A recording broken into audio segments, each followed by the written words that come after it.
Sa ibang balita, pinalaga ng pamilya ng mga nawawalang sabungero ang bintang na nakipag-areglo sila kapalit ng kanilang pananahimik. Kaya naman dumulog sila sa Department of Justice para maghain ng reklamo. Para sa detalye, nasa linya ng telepono si Victor Liantino. Victor? Sa personal na humarap sa Department of Justice ngayong araw ang ilang pamilya ng mga missing sabongeros upang formal na sagutin itong ang atapulaanan, itong mga paratang na nakipag-areglo na sila sa kaso.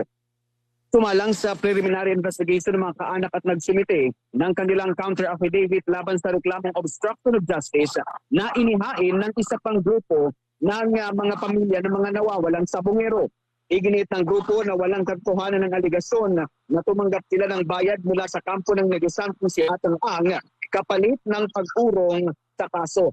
Pagaman, inamin nilang tumanggap sila ng tulong pinansal o tulong ng indigan ng mga pamilya na voluntaryo ang pulong na kanilang dinaluhan at wala itong kaakibat na kondisyon at upang sila ay manahimik. Ayon kay Eloy sa Bohol, isa sa mga kaanak, pinaliktad lamang sila ng kabilang kampo na umunoy siyang nagpasimuno ng areglo.